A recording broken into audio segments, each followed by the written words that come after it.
Bonjour et bienvenue dans ce journal du mardi 13 septembre 2022. Et l'événement du jour, c'est cette visite présidentielle aujourd'hui en Vendée. Emmanuel Macron doit arriver au Sables d'Olonne. C'est imminent pour présenter toutes les lignes de son projet de réforme de la voie professionnelle. Un cursus qui concerne aujourd'hui un tiers des lycéens en France. Rendez-vous était donné vers 12h30 au lycée Éric Tabarly où il commencera par déjeuner avec des lycéens. Au programme, la visite des plateaux techniques ainsi qu'une rencontre avec les enseignants, les élèves, mais aussi des chefs d'entreprise. Notre journaliste Aurélien Huard est sur place. Aurélien, le président est-il déjà arrivé ? Alors bonjour à tous, non, pas de président Macron encore, il devrait arriver d'une minute à l'autre ici au lycée Éric Tabarly au Sables d'Olonne. Il va commencer par un discours, puis comme vous l'avez dit, rencontrer ensuite les élèves pour déjeuner avec eux, puis faire une visite et échanger avec des enseignants, mais aussi des chefs d'entreprise. Il est venu ici pour présenter sa réforme de la voie professionnelle. Il faut savoir qu'un tiers des lycéens en France sont dans la voie professionnelle, ce qui représente 630 000 élèves. Et l'objectif du président de la République, c'est de rendre un peu plus attractive cette voie professionnelle. Alors sur place, est-ce qu'il y a beaucoup de monde autour de vous ? Il y a peut-être beaucoup de journalistes de presse nationale ? Alors évidemment, comme lors de chaque déplacement du président, beaucoup de médias sont présents. C'est un déplacement évidemment très encadré, avec beaucoup de sécurité, avec beaucoup de règles strictes. Et pour tout vous dire, en tant que média local, c'est assez compliqué de travailler sur ce genre de déplacement. Nous ne pouvons pas, par exemple, prendre d'images, filmer la visite présidentielle. Il y a eu également beaucoup de contrôles de sécurité. Pour la petite histoire, tous les sacs des journalistes présents ont été déposés à terre, puis ensuite reniflés par des chiens pour bien sûr vérifier qu'il n'y avait aucun risque, aucun problème pour cette visite du président. Donc bien sûr un large dispositif de sécurité, beaucoup de forces de l'ordre au Sables d'Olonne, mais aussi sur des kilomètres aux alentours. À noter également que quelques manifestants se sont positionnés aux abords du lycée Tabarly, des représentants de syndicats qui contestent les modalités de cette visite et la sélection des personnes qui peuvent y participer. Oui, alors un gros système de sécurité, vous l'avez dit, mais est-ce que du coup l'établissement a fonctionné normalement ce matin ? Y a-t-il eu des cours ?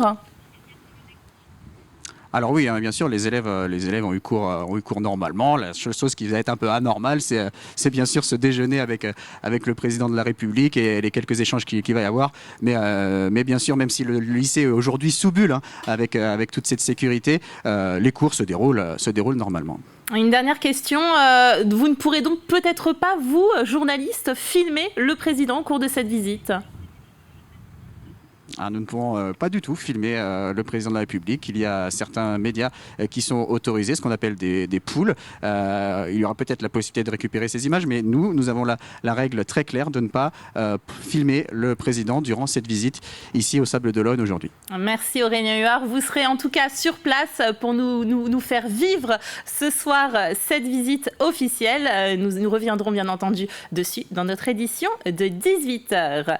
Et l'actualité, c'est aussi cette incertitude du gérant de la Vague, cette petite cabane de restauration posée les pieds dans l'eau sur la plage de la Mine à Jars-sur-Mer. Après 20 années d'exploitation et un long combat juridique, elle est sans doute condamnée pour l'été prochain. La municipalité tente pourtant de sauver le commerce. On écoute les explications d'Alix Lanos. Déguster un bon petit plat avec une vue imprenable, c'est ce que font bon nombre d'habitués ici sur la plage de la Mine depuis plus de 20 ans. Emmanuel Rambaud remonte en effet la Vague, sa cabane démontable à l'entrée de la plage, chaque été depuis 2003. Il n'y a pas 40 tables, il n'y a pas 8 serveurs. Une cabane à taille humaine comme ça, où on se sent comme à la maison, c'est très très agréable. Je pense qu'elle fait partie de... Oui, que c'est une institution, je pense, oui. Mais une institution en péril. Pour se mettre en conformité avec la loi littorale, la cabane ne peut plus s'implanter sur la plage et doit être déplacée au-delà de la bande des 100 mètres prévue par cette même loi. Depuis 2020, M. Rambaud disposait à titre exceptionnel et dérogatoire d'une autorisation signée par le sous-préfet des Sables d'Olonne. Dérogation qui a pris fin avec la saison estivale. Et là, on en est au point mort. Pour 2023, pour l'instant, il n'y a toujours pas de solution en vue. En plein été, cette année, avec la canicule, ça n'a pas été simple. Mais les gens étaient contents de trouver de quoi se restaurer, de quoi s'hydrater sur la zone, qui est excentrée du bourg à plus de 5 km. La ville de Jars-sur-Mer, qui n'est pas propriétaire de la plage, a fait plusieurs propositions de relocalisation, notamment au niveau du poste de secours un peu plus haut. Des propositions toutes retoquées par l'État. Et l'opération Grand Site de France, pour lequel concourt l'estuaire du Perret et donc la plage de la Mine, ne facilite pas les choses. Pourtant, Emmanuel Rambaud en est convaincu, sa cabane est un atout pour l'environnement.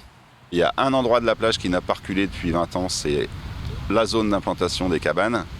Tout simplement parce que les gens sont obligés de faire le tour 20 mètres sur la plage et que s'ils passaient au ras de la dune, le sable inévitablement partirait sur la plage. Pour la municipalité, il n'y a pas de doute, il faut maintenir un service de restauration, mais sous une autre forme. La porte n'est pas fermée, nous continuons nos rencontres. Je suis toujours en relation avec monsieur le sous-préfet et service de l'État. On va faire notre possible pour maintenir ce service. Comment ? Je n'ai pas la solution aujourd'hui. En attendant, la cabane vit peut-être ses derniers instants. Après 20 ans d'activité, son gérant ne sait pas s'il pourra retravailler l'été prochain. Et si oui, à quel endroit ? Une pétition en ligne pour soutenir l'activité a déjà reçu près de 1000 signatures et une rencontre avec plusieurs députés vendéens est prévue le 23 septembre prochain. Aux Achards, c'était la 4e édition de la Journée Nature. L'idée, c'est d'associer les savoir-faire locaux à la préservation de l'environnement, de mettre en valeur les artisans du territoire. L'union de 2 précédents événements qui se passaient à La Chapelle-Achard et à la Motte-Achard. La période Covid a aussi agi comme une sorte de déclic pour consommer moins mais mieux et grâce aux producteurs voisins. Les mettre en avant comme ça, c'est aussi prendre conscience que quand on est à table chez soi, qu'on mange une bonne assiette de légumes, de la viande ou du bon pain, il y a un travail derrière. Il y a des producteurs qui sont là, qui travaillent pour nous faire des belles tablées. Et donc voilà, cette journée est vraiment faite pour les mettre en avant et de dire voilà, chaque jour nous mangeons et c'est grâce à eux. Et c'est la fin du suspense autour de la liste des participants à l'Open de Vendée. Aurélien Huard a eu la primeur hier soir lors de la présentation du plateau en direct dans 85 chronos. Un Open organisé du 3 au 9 octobre. Alors, on savait déjà que Richard Gasquet y participerait pour la première fois, mais d'autres grands noms du tennis ont été dévoilés. Ce sera notamment la dernière de la saison pour Gilles Simon. Hugo Humbert sera aussi de la partie après avoir atteint la 25e place mondiale en 2021. On y trouve aussi les noms de Quentin Alice et Hugo Grenier pour la France. Un match final que l'on retrouvera notamment sur TV Vendée en intégralité le dimanche 9 octobre. C'est la fin de cette édition. Merci de l'avoir suivi. On se retrouve à 18h pour un nouveau journal. À bientôt.